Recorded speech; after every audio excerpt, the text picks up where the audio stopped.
9월 넷째 주 더 행복한 가정 예배 가이드입니다. 오늘도 즐겁게 게임을 하며 시작하겠습니다.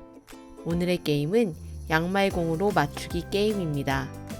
게임 방법을 설명해 드리겠습니다. 양말 한 켤레를 동그랗게 말아 공처럼 만들어 주세요. 그리고 가족과 함께 가위바위보를 하여 순서를 정합니다. 빈 페트병 등 가벼운 것 3개를 세워두고 이긴 사람부터 양말공을 던져 맞춰보세요. 쓰러뜨리는 사람이 이기는 게임입니다. 그럼 지금부터 게임을 진행해 보겠습니다.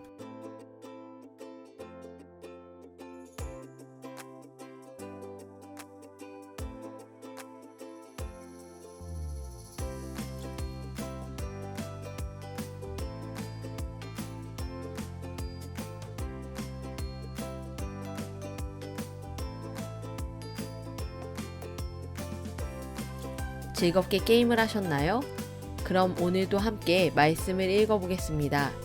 오늘의 말씀은 열왕기상 3장 23절에서 28절까지의 말씀입니다. 열왕기상 3장 23절에서 28절 말씀을 읽겠습니다.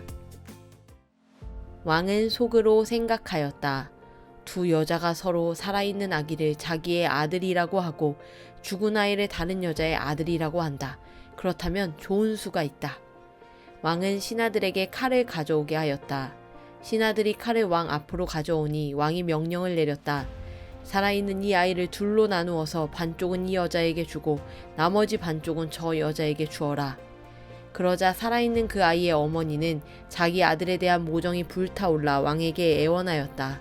제발 임금님, 살아있는 이 아이를 저 여자에게 주시어도 좋으니 아이를 죽이지는 말아주십시오. 그러나 다른 여자는 어차피 내 아이도 안 될 테고 네 아이도 안 될 테니 차라리 나누어 가지자 하고 말하였다.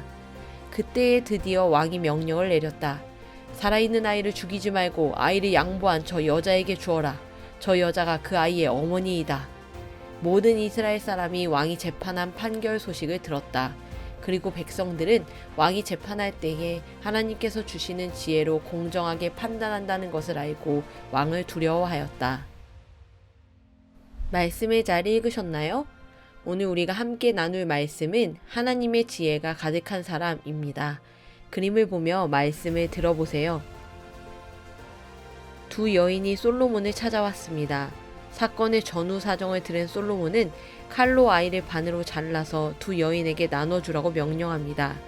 이때 한 여인은 마음이 불붙는 것 같아서 아이를 죽이지 말고 다른 여인에게 주라고 말합니다.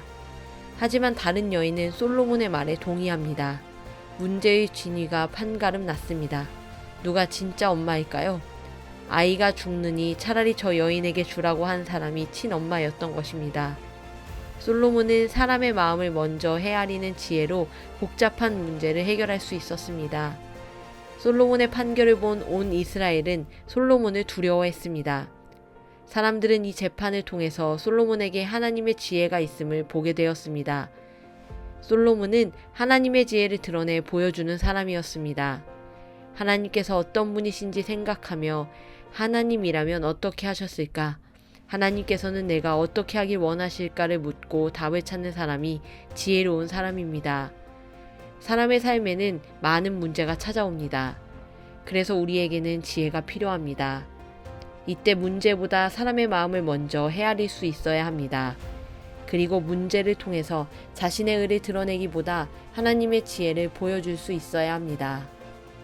이제는 말씀을 생각하며 가족과 함께 이야기를 나누어 보는 시간입니다.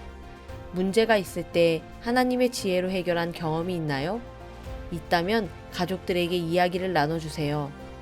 가이드를 일시 정지한 후에 서로를 바라보며 함께 이야기를 나누어 보겠습니다. 서로를 축복하는 시간입니다. 부모님은 자녀를 품에 안거나 손을 꼭 잡고 이렇게 이야기해 주세요. 하나님께서 주시는 지혜로 살아가렴. 자녀는 부모님을 바라보며 이렇게 이야기합니다. 하나님이 주시는 지혜로 문제를 해결하는 아빠, 엄마가 되어주세요.